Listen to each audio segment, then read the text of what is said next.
We're the lucky ones. Here in northern New Mexico, we live in some of the most beautiful country in the nation. Many of us live as close to the wild as we can, nestling our houses up in the trees and angling our windows and decks out to the great views. Up here, our forested mountains provide a winter and a summer paradise. All of this brings us a bucket load of tourists eager to share our lives with us. There is one visitor, however, that we don't want to see. One that ruins the air, kills the wildlife, and can destroy our community water systems. This visitor can come because of lightning from the sky, or a match from a car, or from the heat of an off-road vehicle. We're talking about wildfire, the visitor that destroys our mountain and takes our homes. In many ways, it's our own fault and our job to fix.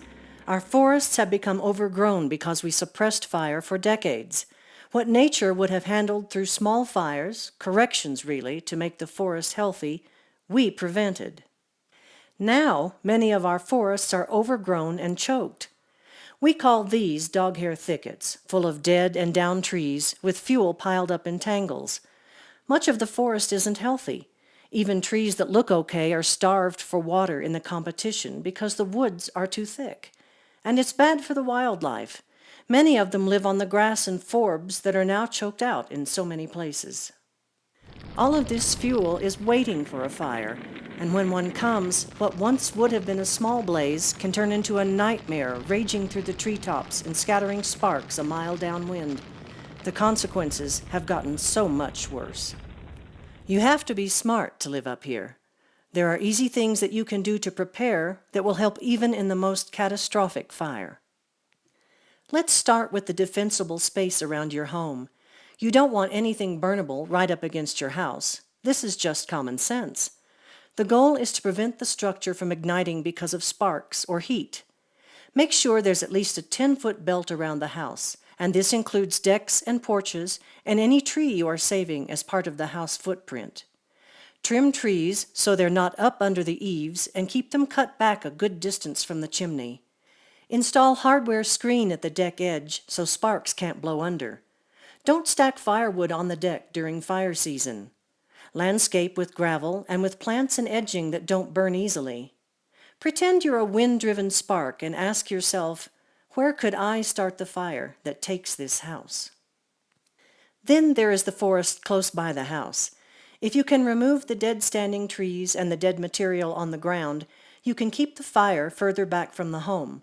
If you can keep ladder fuels away from the trees, then you can keep a fire from accelerating up into the treetops and speeding towards your house. If you can thin out the canopy, then a healthy forest floor can return.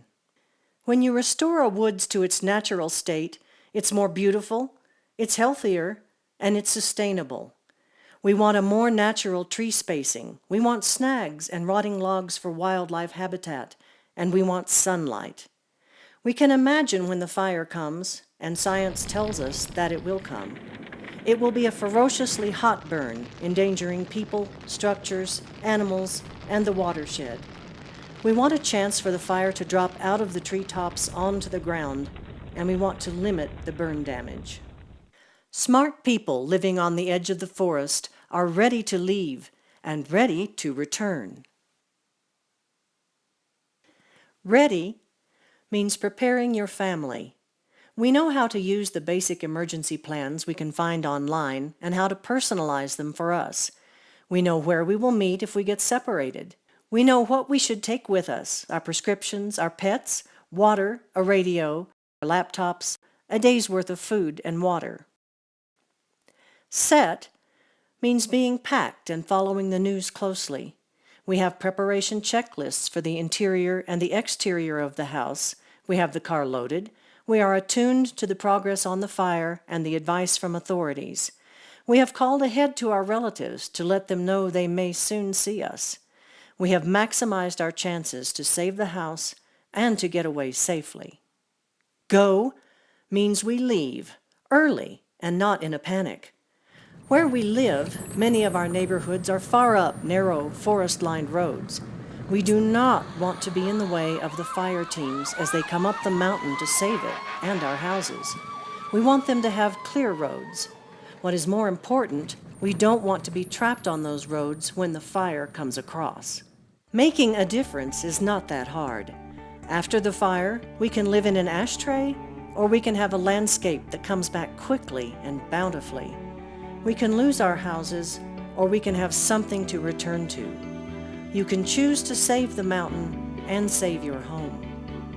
We get to live in one of the most fantastic places in the world. It's worth fighting for. It's worth committing to. It's worth our stewardship.